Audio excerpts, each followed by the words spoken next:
بسم اللہ الرحمن الرحیم، السلام علیکم۔ آج کا جو ہمارا ٹاپک ہے وہ تفسیر کا ہے، اور ٹاپک پہ جانے سے پہلے آج کی جو اچھی بات ہے نا وہ یہ ہے کہ ہمارے ہاں نا ایک کانسیپٹ پایا جاتا ہے کہ قرآن جو تھا نا اس کی جتنی بھی تشریح اور جتنی بھی تفسیر ہونی تھی وہ ہو گئی، جتنا اس کے اوپر کام ہونا تھا وہ ہو چکا، اور اب مزید اس پہ کوئی ضرورت نہیں ہے کچھ بھی خود سے کرنے کی۔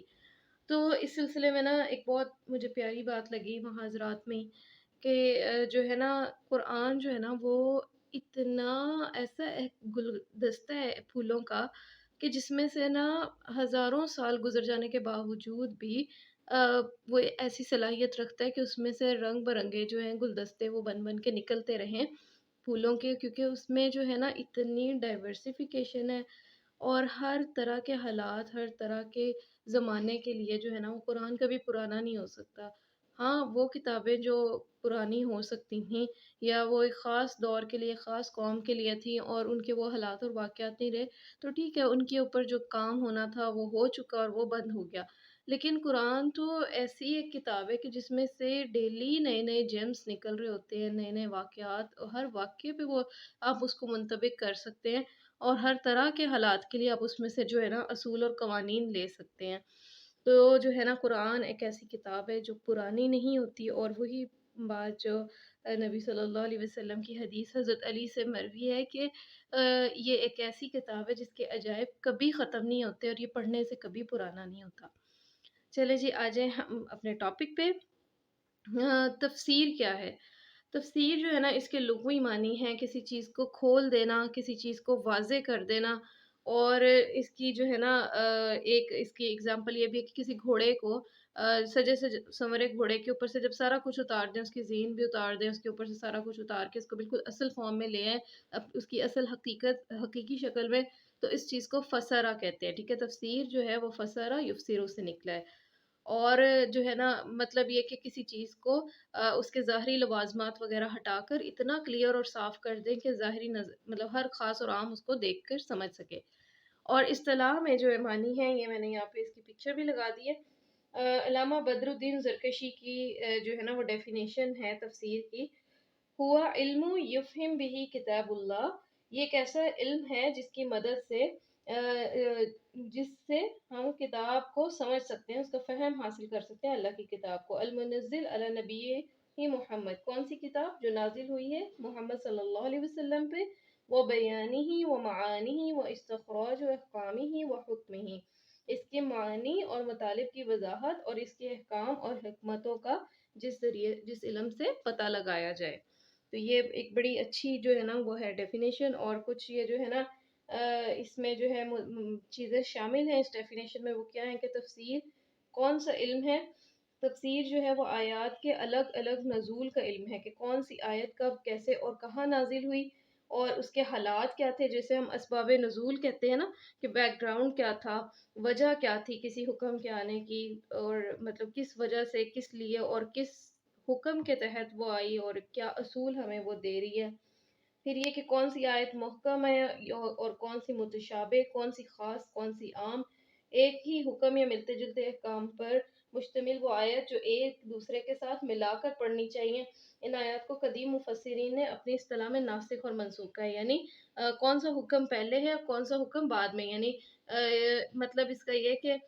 قرآن میں کچھ احکامات ہیں جیسے عدت کا مسئلہ ہے تو وہ بار بار ریپیٹ ہوئے ہیں، تو ان میں سے کون سا حکم ہم نے لینا ہے اب، یعنی لیٹسٹ والا کون سا ہے، اور اسی طرح زنا کی سزا ہے تو اس میں جو ہے یعنی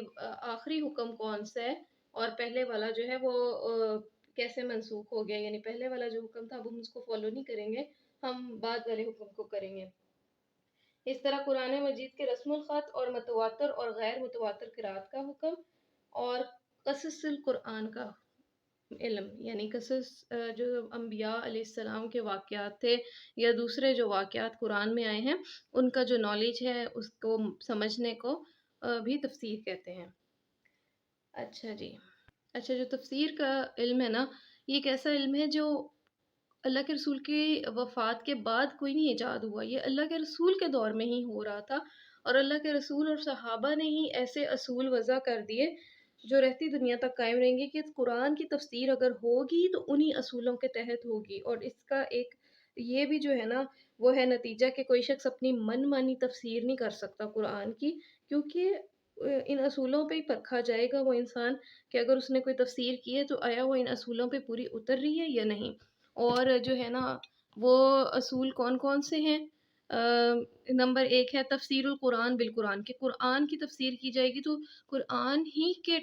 کانٹیکسٹ میں کی جائے گی۔ یہ نہیں ہوگا کہ آپ نے قرآن کی تفسیر کرنی ہے اور آپ باہر سے کسی اور مفسر کے جی باتیں، مفسر کہہ رہی ہوں، باہر سے کسی اور اسکالر کی آپ باتیں لیں، ٹھیک ہے؟ آپ پول سائنس پڑھ کے تو آپ تفسیر نہیں کر سکتے قرآن کی۔ آپ نے اگر قرآن کی تفسیر کرنی ہے تو آپ نے قرآن ہی کے اصولوں کو اور قرآن ہی کے احکامات کو سامنے رکھ کے کرنی ہے۔ اور جو ہے نا ایک اس میں یہ بھی بات کہ مفسرین کہتے ہیں القرآن یفسر بعضہ بعضا، کہ قرآن جو ہے نا قرآن کی بعض آیات اس کی بعض آیات کی خود ہی تفسیر کر دیتی ہیں۔ جیسے اس میں ایک آسان سی اگزامپل ہے حضرت آدم اور ابلیس کا جو قصہ ہے، تو ہمیں سورہ بقرہ میں ملتا ہے نا کہ حضرت آدم سے غلطی ہوگی، انہوں نے وہ کام کر لیا جس سے اللہ تعالیٰ نے ان کو روکا تھا، اور اس پہ وہ بہت جو ہے نا شرمندہ ہوئے۔ اور سورہ بقرہ میں آتے ہیں کہ فَتَلَقَّى آدَمُ مِن رَبِّهِ كَلِمَاتٍ فَتَابَ عَلَيْهِ، کہ آدم نے اپنے رب سے کچھ کلمات سیکھے اور اس کے رب نے جو ہے پھر اس کو بخش دیا۔ اب یہاں پہ قرآن ہمیں تصریح نہیں کر رہا، سورہ بقرہ میں ہمیں کہیں نہیں مل رہا کہ کون سے کلمات تھے جن کی جو ہے نا حضرت آدم نے اللہ سے جو ہے وہ سیکھ کے تو پھر ان کے ذریعے معافی مانگی۔ اچھا یہاں پہ میں نے سلائڈ چینج کر دی کہ وہ کلمات، تاکہ آپ کے لیے کلیئر ہو جائے، ٹھیک ہے؟ کلمات کون سے تھے وہ سورہ بقرہ میں ہمیں کہیں نہیں ملتا، لیکن آگے اگر ہم چلیں تو سورہ اعراف میں ہمیں ملتا ہے کہ وہ کلمات کیا تھے، وہ دعا تھی ربنا ظلمنا انفسنا وان لم تغفر لنا وترحمنا لنکونن من الخاسرین، کہ اے ہمارے رب ہم نے اپنے نفسوں پہ ظلم کیا ہے، اور اگر آپ ہم دونوں کو معاف نہیں کریں گے اور ہم دونوں پر رحم نہیں کریں گے تو ہم دونوں کیا ہو جائیں گے؟ خاسرین میں سے ہو جائیں گے۔ تو اس طرح جو ہے قرآن وہ اپنے ہی الفاظ کی تفسیر کرتا ہے، تشریح کرتا ہے آگے۔ اور اسی طرح جو ہے قرآن وہ ناسخ اور منسوخ کے ذریعے بھی تشریح کرتا ہے۔ جیسے ایک حکم ہے عدت کا، وہ قرآن میں نا مختلف جگہوں پہ عدت کی مدت مختلف آئی، اور تین تقریباً مختلف احکامات تھے۔ تو حضرت عبداللہ بن مسعود سے کسی نے پوچھا کہ کون سا والا حکم ہونا چاہیے، قرآن میں تو تین احکامات ہیں، تو انہوں نے کہا کہ میں گواہی دیتا ہوں کہ سورہ طلاق جو ہے وہ سورہ بقرہ کے بعد نازل ہوئی۔ تو جو سوال کرنے والا تھا وہ سمجھ گیا کہ جو سورہ طلاق میں عدت کی مدت کا ذکر ہے وہی میں نے اپلائی کرنا ہے، کیونکہ وہ بعد میں آنے والا حکم ہے اور پہلے والا جو ہے اس سے منسوخ ہو گیا۔ پھر آ جائیں تفسیر القرآن بالحدیث، حدیث بھی قرآن کی تفسیر کرتی ہے۔ کیسے؟ سورہ فاتحہ میں آتا ہے غیر المغضوب علیہم ولا الضالین۔ اب یہاں پہ سورہ فاتحہ میں کہیں اس کی تشریح نہیں کہ مغضوب علیہم کون ہے اور ضالین کون ہے، لیکن یہ اللہ کے رسول کی حدیث ہے کہ آپ نے کہا کہ یہود جو تھے ان کے اوپر اللہ کا غضب ہوا، اور جو نصارہ تھے وہ ضالین ہیں کیونکہ وہ گمراہ ہو گئے تھے۔ اور تھوڑی سی اس کی مطلب میں ڈیٹیل بتا دوں کہ یہودیوں پہ اللہ کا غضب اس لیے ہوا کیونکہ اللہ کی فیوریٹ قوم تھے، جس طرح مسلمان اللہ کی فیوریٹ امت ہے نا، تو کسی زمانے میں یہود جو تھے وہ اللہ کی فیوریٹ قوم تھے، لیکن انہوں نے کیا کیا، ہر حکم کو ٹالا، ہر حکم کو اس کے جو ہے ظاہر سے ہٹا دیا، جیسے واقعہ سبت ہے، اور اپنے نبیوں کو یہ قتل کر دیتے تھے، نبیوں کی بات نہیں مانتے تھے، ان کا مذاق اڑاتے تھے اور ان کے اوپر تہمتیں لگاتے تھے۔ اور دولین نصارہ گمراہ کیسے ہوئے کہ نصارہ جو تھے انہوں نے حضرت عیسیٰ جو کہ نبی آئے تھے اور اللہ سے جوڑنے آئے تھے ان کو اپنا رب بنا لیا، اور حضرت عیسیٰ ہی کی پرستش کرنی شروع کر دی، اور مطلب مختلف چیزوں میں انہوں نے غلو کیا کہ دین کے جو ہے نا ظاہری ایک اس کو جو ہے نا انہوں نے بنا لیا، مطلب یہود نے جو ظاہری چیزوں کو لے لیا کہ یہ اصل دین ہے، اور نصارہ نے بالکل باطنی چیزوں کو، ہر چیز کو اسپرچویلٹی پہ رکھ دیا، اور انہوں نے کہا کہ جو ہے نا ظاہری طور پہ ہم دین کو بالکل علیحدہ کر دیں گے، دین تو جو ہے نا وہی بات کے دل میں ہے بس۔ تو اس طرح یہ دونوں جو ہے ایک کے اوپر اللہ کا غضب ہوا اور دوسرے جو تھے وہ گمراہ ہو گئے۔ اچھا، اور تیسرا جو ہے پوائنٹ وہ یہ ہے کہ تفسیر القرآن باقوال صحابہ، تو اس میں ایک بات آ جاتی ہے کہ جیسے نماز ہے، نماز ہمیں کس کے ذریعے پہنچی؟ نبی صلی اللہ علیہ وسلم نے کر کے دکھائی، کس کو؟ صحابہ کو۔ تو صحابہ جو تھے وہ بھی قرآن کی ایک عملی تفسیر تھے، اور ان کا جو اجتماعی عمل تھا وہ ہمارے لیے حجت ہے کہ صحابہ اس چیز پہ عمل کرتے تھے، تو لہٰذا ہم اس چیز کو ویسے کر سکتے ہیں۔ کیوں؟ کیونکہ صحابہ نے تو دیکھا تھا نا اللہ کے رسول کو، انہوں نے تو ڈائریکٹ اپنے ٹیچر سے سیکھا تھا، ٹھیک ہے؟ ہمارے تک تو احادیث لکھی ہوئی فارم میں آئیں، اور وہ احادیث پہنچانے والے بھی صحابہ تھے، تو اس وجہ سے قرآن کی تفسیر میں صحابہ کی اس لیے اتنی زیادہ امپورٹنس ہے۔ پھر یہ بات کہ صحابہ اکثر سوالات بھی کرتے تھے اللہ کے رسول سے، یا صحابہ کو اگر قرآن کی کسی چیز کو سمجھنے میں مشکل ہوتی تھی یا وہ غلط سمجھتے تھے، تو اللہ کے رسول اس کی جو تصحیح کرتے تھے نا، وہ بھی قرآن کی تفسیر ہے، ٹھیک ہے؟ اور صحابہ کا عمل وہ تو ہے ہی تفسیر، ٹھیک ہے؟ کیونکہ انہوں نے قرآن کو دیکھ کے سمجھ کے اور اللہ کے رسول سے پوچھ کے اور ان کے سامنے کیا، ٹھیک ہے؟ ایک حدیث کی جو ہم ٹائپ پڑھتے ہیں، حدیث تقریری، کہ کسی صحابی نے کوئی عمل کیا اور اللہ کے رسول اس پہ خاموش رہے، اور وہ بھی حدیث بن گئی کہ نہ آپ نے اس کو انڈورس کیا، نہ آپ نے اس کو ناپسند کیا، تو اس میں سے یہ نکل سکتا ہے کہ وہ چیز کی جا سکتی ہے۔ تو وہ بھی کس وجہ سے ہوئی؟ وہ صحابہ کے عمل کی وجہ سے تھی، ٹھیک ہے؟ اور پھر ایک دفعہ حضرت عبداللہ بن مسعود کی ایک حدیث ہے نا، جو پلکنگ وغیرہ کے اگینسٹ ہے، کہ آپ نے کہا کہ جو ہے نا وہ عورتیں جو ہے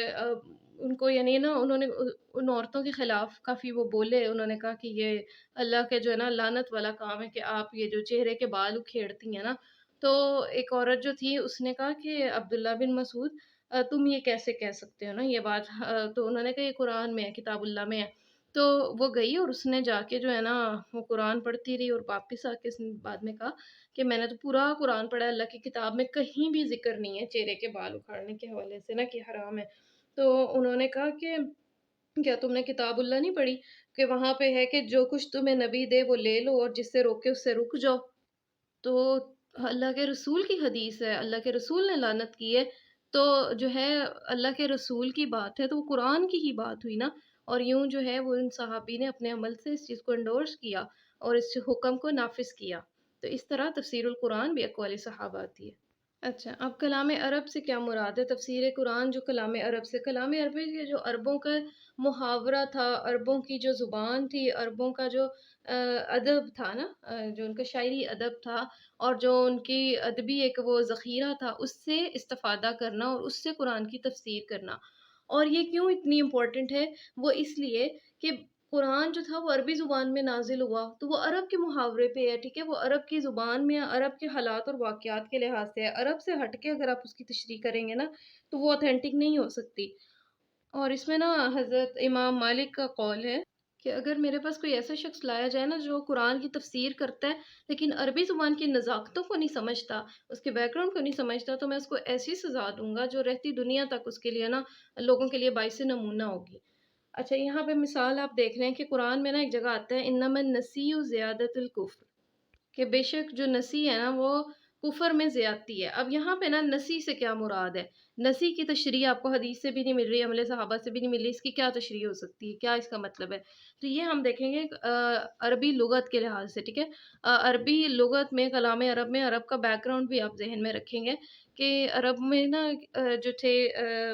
قتل اور غارت گری بہت زیادہ تھی، لوٹ مار اور قافلوں کو لوٹ لینا عام رواج تھا، ان کا ذریعہ معاش ایک طرح سے یہ چیز تھی۔ اور جو ہے نا لڑائیاں ان کی سال ہر سال چلتی تھیں، یعنی ان کی غیرت کا تقاضا تھا کہ وہ لڑتے ہی رہتے تھے اور بہادری کی علامت سمجھا جاتا تھا۔ لیکن اب یہ تھا کہ حضرت ابراہیم کے دور سے لے کے نا 4 مہینے مقدس سمجھے جاتے تھے، جس میں لوگ حج اور عمرہ کرتے تھے۔ اب وہ جو 4 مقدس مہینے، ان کا تقدس تو سارے عربوں کے اوپر فرض تھا، لیکن عرب اب کیا کرتے تھے کیونکہ عادت سے مجبور تھے، تو وہ کیا کرتے تھے کہ وہ مہینہ آگے پیچھے کر لیتے تھے۔ 1 مہینہ، مطلب 1 2 مہینے وہ کہتے تھے کہ جی یہ ہم نے آگے کر دیے ہیں، یعنی اب جو ہے نا فلاں قبیلہ جسے ہماری دشمنی وہ حج کے لیے آ گیا ہے، لیکن اب وہ مہینہ شروع ہو گیا مقدس ماہ، تو ہم کہیں گے کہ یہ اگلے مہینے سے شروع ہوگا یہ والا مہینہ، یعنی خود سے ہی، اور اس مہینے ہم قتل و غارت گری کر لیں گے، یعنی کرتے وہ مقدس مہینے میں ہی تھے لیکن زبانی کلامی طور پہ کہہ دیتے تھے کہ یہ مقدس مہینہ 1 مہینہ آگے چلا گیا ہے۔ اسی طرح جو ہے جب وہ لوگ حج عمرہ کر کے واپس لوٹ رہے ہوتے تھے، ان کے دشمن قبائل میں سے کوئی قبیلہ، اور یہ سوچتے تھے موقع اچھا ہے، اگر یہ نکل گئے تو پھر ہمیں کب موقع ملنا ہے، اگر اپنے یہ لوگ ٹھکانے پہ پہنچ گئے پھر تو نہیں ہم لڑ سکیں گے، تو راستے میں ان کو چھاپنا ہے۔ تو وہ کہتے تھے کہ یہ مہینہ جو ہے نا یہ اب پیچھے چلا گیا ہے، ٹھیک ہے؟ جیسے ذی الحج کا مہینہ ہے، تو وہ کہتے تھے کہ یہ ابھی جو ہے نا ہم لوگوں نے اپنی طرف سے اس کو آگے کر دیا، اور جو اس سے بعد والا مہینہ ہے نا وہ اب سٹارٹ ہو گیا ہمارے نزدیک، اور اس وجہ سے ہم نے اس کو کنسیڈر کر کے تو ان کے اوپر حملہ کر دیا، ٹھیک ہے؟ اب یہ نہیں ہے کہ فضول سی بات تھی اور یہ ان کے اپنے کہنے کی وجہ سے آگے پیچھے وہ کرتے تھے۔ مہینے تو سیم رہتے ہیں، ٹھیک ہے؟ اللہ کی طرف سے تو وہ کوئی مہینوں میں فرق نہیں آیا تھا، تو اس چیز کو اللہ تعالیٰ کہتے ہیں کہ یہ کفر ہے۔ تو اگر آپ نے یعنی سمجھنا ہو نا کہ اللہ تعالیٰ نے کیوں اس چیز کو کفر میں زیادتی کہا، تو وہ اسی وجہ سے کہا کیونکہ یہ عربوں کے اندر یہ ایک چیز پائی جاتی تھی۔ اچھا جی، اب آ جائیں اور کس چیز سے قرآن کی تشریح کی جاتی ہے؟ سوری، یہ تھا 5th پوائنٹ تھا، اسرائیلیات۔ اسرائیلیات کسے کہتے ہیں؟ اسرائیلیات جو ہے نا وہ ہے جو اہل کتاب کی طرف سے جو ٹیکسٹ ہے، یہ اہل کتاب کی جو باتیں ہیں، ان کی روایات ہیں، ان سے قرآن کی تشریح کرنا۔ اب اس میں نا 3 طرح کی باتیں پائی جاتی ہیں۔ ایک چیز یہ کہ اہل کتاب کے پاس جو ہے نا یہود و نصارہ کی جو بائبل ہے، تورا ہے، اس میں کچھ روایات ایسی ہیں جو تصدیق کرتی ہیں نا ہماری قرآن کی آیات کی۔ جیسے نبی صلی اللہ علیہ وسلم کی آمد کے بارے میں نا بائبل میں بھی ہے، تورات میں بھی ہے کہ ایک نبی آنے والا ہے۔ تو قرآن جو ہے نا، قرآن بھی کہتا ہے کہ ان کے پاس یہ علم تھا، ان کو پتہ تھا کہ اللہ کے رسول ایک نبی آنے والا ہے۔ تو اس چیز کو ہم ریجیکٹ نہیں کر سکتے، یہ چیز جو ہے وہ تصدیق کرتی ہے اور ہم اس کو لے سکتے ہیں، انڈورس کر سکتے ہیں، ٹھیک ہے۔ اور دوسری چیز یہ ہے کہ کچھ چیزیں جو بالکل قرآن اور حدیث کے اگینسٹ ہے، ہم ان کو قطعی نہیں لیں گے، اور کچھ چیزیں ایسی ہیں جو ہمیں نہیں پتہ کہ صحیح ہیں یا غلط ہیں، ٹھیک ہے۔ نہ وہ قرآن کی تصدیق کر رہی ہوتی ہیں، نہ قرآن کی تکذیب کر رہی ہوتی ہیں، تو ان چیزوں کو مطلب ویسے دیکھا جا سکتا ہے علمی نظر سے، لیکن یہ ہے کہ پھر بھی نا ایک بہتر طریقہ نہیں سمجھا گیا اسرائیلیات کا، لیکن مفسرین نے جو ہے نا اس سے فائدہ اٹھایا بھی ہے۔ جیسے سورہ کہف کی تفسیر میں بہت سارے برِ صغیر کے علماء نے اسرائیلیات سے ہی روایات لی ہیں کہ اصحاب کہف کی کیا حقیقت تھی، یا اس طرح ان کی باتیں جو ہیں۔ تو جو ہے نا، لیکن یہی ہے بات کہ اللہ کے رسول نے حضرت عمر کو جب دیکھا تھا نا کہ وہ بائبل پڑھ رہے تھے، تو اللہ کے رسول جو تھے وہ ان کا چہرہ، مطلب ان کے چہرے سے غصہ جو ہے نا اس کا اظہار ہو رہا تھا، اور انہوں نے حضرت عمر کو منع کیا تھا کہ جب تمہارے پاس بہترین چیز آ گئی ہے تو تمہیں اس کی کیا ضرورت ہے۔ تو لیکن بہرحال مفسرین کرام نے اس سے بھی استفادہ کیا۔ تو یہ جو تھے وہ کچھ طریقے تھے جو قرآن کی تفسیر کے لیے۔ اب تو جو BS والے ہیں نا جو یہ لیکچر لے رہے تھے وہ جا سکتے ہیں، ٹھیک ہے۔ اب آ رہا ہے ہمارا بونس والا حصہ جو کہ ایکسکلوسیولی میری اسٹوڈنٹ اقصیٰ کے لیے، کیونکہ اس نے مجھ سے پوچھا تھا، اور دوسرا عائشہ کی وجہ سے کیونکہ وہ MA کر رہی ہے۔ تو آپ لوگوں نے دیکھنا ہے تو دیکھ بھی سکتے ہیں، لیکن بیسیکلی ان کے لیے ہے، تو آپ جاننا چاہیں تو جا سکتے ہیں اس لیکچر سے۔ اچھا جی، یہاں پہ جو ہے نا آپ نے پوچھا تھا تفسیر بالمعصور اور تفسیر بالرائے پہ آپ تھوڑا سا بتا دیں، تو بالمعصور جو ہے نا اثر سے یہ نکلا ہے، ٹھیک ہے۔ یہاں پہ شاید لائٹ پڑ رہی ہے، ہاں، بالمعصور اثر سے نکلا ہے، اور اثر کہتے ہیں اقوال یا کوئی چیز کسی سے ثابت ہو، کسی کے فٹ پرنٹس ہو، ٹھیک ہے، یا کسی کا عمل ہو۔ تو تفسیر بالمعصور جو ہے یہ بھی تفسیر، مطلب یہ تفسیر کی انہی اقسام میں آتی ہے جو میں نے ابھی پوری ڈیٹیل آپ کو بتائی تھی، لیکن اس کے اندر یہ ہے کہ بالمعصور میں نا آپ اسٹرکٹلی فالو کرتے ہیں، آپ تفسیر بالقرآن کرتے ہیں، تفسیر بالحدیث کرتے ہیں، اور صحابہ کے عمل کو لیتے ہیں، اور اپنی رائے سے قطعی طور پہ اجتناب کرتے ہیں، ٹھیک ہے۔ یہاں پہ میں نے ان کی اگزامپلس بھی دے دی ہیں، جیسے امام ابن کثیر کی جو کتاب ہے نا، کیا نام ہے اس کا، تفسیر القرآن العظیم، اور پھر ہے جامع القرآن البیان فی تفسیر القرآن جو ابن جریر طبری کی ہے۔ اس کے علاوہ بھی کچھ اگزامپل ہیں، یہ میرا چھوٹا سا بورڈ ہے تو اس پہ میں نے لکھ نہیں سکی، میں آپ کو ویسے بتا دیتی ہوں۔ الدر المنصور جو ہے علامہ جلال الدین سیوطی کی ہے، پھر معالم التنزیل ہے حسن بن مسعود بغوی کی ہے، اور جامع پھر ہے بحر العلوم ابو العیس سمرقندی کی۔ ان لوگوں نے نا بہت احتیاط کی، اور انہوں نے قرآن حدیث اور صحابہ کے عمل کے علاوہ جو ہے وہ تفسیر یعنی انہوں نے کی اس چیز سے۔ پھر آ جائے دوسری طرح کی تفسیر، تفسیر بالرائے، وہ ہے جیسے کہ نام سے ظاہر ہے کہ اپنی رائے عقل کے ساتھ، اجتہاد کے ساتھ، ٹھیک ہے۔ تو اس میں یعنی اسکالرز نے بہت ادبی قسم کی بہت اچھی تفاسیر بھی لکھی، لیکن اس کو جو ہے نا کچھ اس میں بس یہ آ جاتا ہے کہ ایک انسان کی اپنی بات ہے، لیکن اگر وہ انسان صحیح ہے اور اس نے قرآن اور حدیث کے اصولوں کے مطابق صحیح بات کی ہے تو وہ بھی تفسیر لے سکتے ہیں۔ اس میں نے اگزامپل میں تو نہیں لکھا، لیکن میرے ذہن میں اب آ رہی ہے سید قطب کی جو تفسیر ہے نا، نام میرے ذہن سے نکل گیا ہے، فی ظلال القرآن، ہاں، تو وہ بھی بہت زبردست تفسیر ہے۔ اور پھر ہے امام فخر الدین رازی کی مفاتیح الغیب ہے، امام ابو حیان کی البحر المحیط ہے، پھر اس طرح جو ہے زمخشری کی جو ہے نا تفسیر ہے قرآن کی، اس کا نام ابھی میرے ذہن میں نہیں آ رہا، لیکن وہ بھی بہت پائے کی بڑی ہی علمی اور ادبی قسم کی تفسیر ہے، ٹھیک ہے۔ میں نے سنا ہے کہ وہ جو ہے نا یہ بہت یعنی مشکل ہے، بہت ٹف ہے، اور جو ہے نا لیکن مطلب اس کے لیے آپ کو بہت انٹلیکچوئل کی ضرورت ہوتی ہے، لیکن جو ہے بس یہ دو فرق ہیں، تفسیر بالمعصور اور تفسیر بالرائے کے۔ آئی ہوپ کہ آپ کو سمجھ آ گئی، اور اگر آ گئی ہے تو مجھے کمنٹ میں ضرور بتائیے گا، اور میں نہیں بتا سکتی میرا کتنا دل بڑھتا ہے جب آپ لوگ مجھے کمنٹس کرتے ہیں، یا آپ لوگ مجھے ویسے بتاتے ہیں کہ آپ لوگوں کو میرے لیکچر سے کوئی فائدہ ہوا۔ اس کے ساتھ دعاؤں میں یاد رکھیے گا۔ السلام علیکم ورحمۃ اللہ وبرکاتہ۔